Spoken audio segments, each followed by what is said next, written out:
Ceci est la 4e émission consacrée à la situation haïtienne, mise dans son contexte historique et dans l'actualité. Analyse d'un contexte particulièrement tourmenté.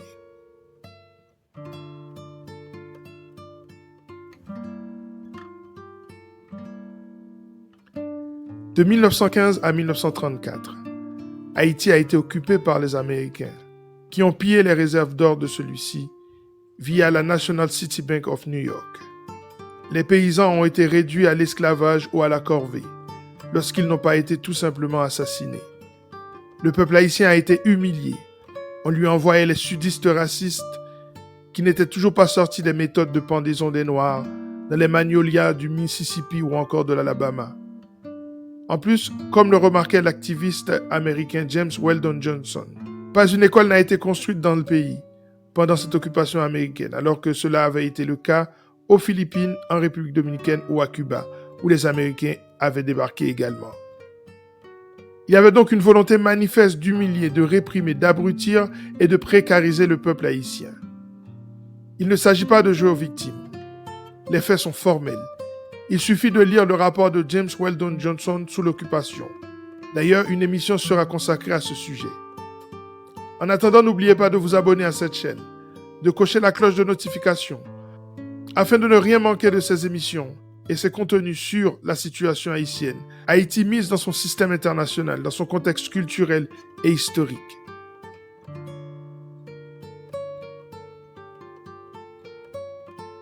Y a-t-il un projet de base militaire américaine en Haïti? Selon plusieurs sources, cette fois les Américains auraient pour mission de rester longtemps en Haïti. Une base militaire serait leur projet, comme celle conçue à Guantanamo, afin de contrôler tant le pays que la région. Ce n'est pas la première fois que l'oncle Sam cherche à construire une base militaire en Haïti. En effet, le projet remonte à la fin du 19e siècle. À cette époque, ils avaient jeté leur dévolu sur le môle Saint-Nicolas. Ensuite, ils ont voulu s'installer à la Gonâve ou encore à l'île de la Tortue. En 1891, profitant d'une vieille loi du 17 septembre 1857, appelée Guano Act, les forces militaires américaines prennent l'île de la Navas aux Haïtiens. Le projet d'une base militaire donc, une de plus. En 2017, près de 200 000 hommes, 10% du personnel militaire américain, sont déployés à l'étranger, dans près de 800 bases militaires, déclarées dans 177 pays. Haïti s'apprête à abriter la 801e base militaire américaine.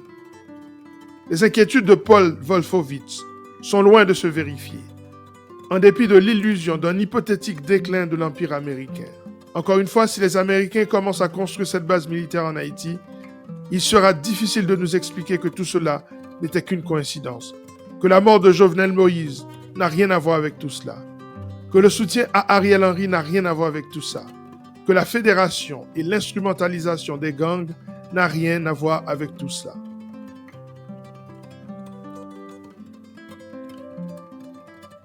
Philippe d'Artignave était le premier président durant l'occupation américaine, après la mort de Vilbrun-Guillaume Sam, le 28 juillet 1915. Il l'a été pendant 7 ans, de 1915 jusqu'à la nomination de Louis Borneau, le 10 avril 1922. C'était un pantin que n'importe quel officier de la marine américaine pouvait humilier à sa guise. On pouvait décider de geler ses salaires s'il n'était pas d'accord avec la ligne politique imposée par les Américains ou encore par les autorités de la City Bank of New York.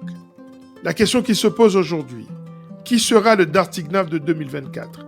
Parce qu'il y a toujours un Dartignave qui accepte d'être l'imbécile de l'occupant. En tout cas, là encore, celui qui acceptera ce poste aura du mal à nous expliquer qu'il n'a rien à voir avec la disparition de Jovenel Moïse ou l'instrumentalisation des gangs. Nous sommes dans un carrefour où tout devra s'éclairer. Les comploteurs contre Haïti seront bientôt connus, sauf qu'il sera déjà trop tard pour les déloger.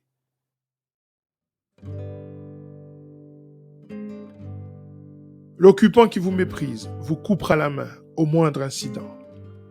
Il vous utilisera comme chaise. Il violera vos femmes, vos filles, vos sœurs, vos mères.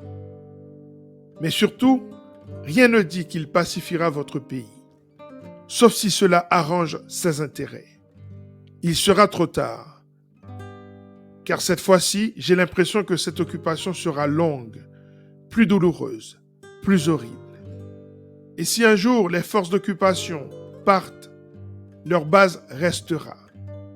En effet, plus d'un siècle plus tard, ils sont encore présents dans la base de Guantanamo. À moins que les monstres qu'ils ont créés ou qu'ils ont armés se retrouvent contre eux. Et même dans ce scénario, c'est le peuple haïtien qui sera victime de la violence. Je le répète, cette fois, cette occupation sera plus longue, plus douloureuse, plus horrible. Et je suis déçu. Je suis triste. Haïti sera sous le coup du chapitre 7 de la Charte de l'ONU. Et cela n'est pas sans conséquence. Il faut bien comprendre les enjeux ici. Le chapitre 7 est une tâche, une stigmatisation, un dénigrement, un coup de poignard dans un corps agonisant. L'esprit du chapitre 7 est celui d'une sanction qui ne dit pas forcément son nom. Pour comprendre, il faut lire ce fameux chapitre 7. Que dit-il? Son titre dit « Action en cas 1. de menace contre la paix, 2. de rupture de la paix et 3. d'actes d'agression ». C'est donc un article de guerre.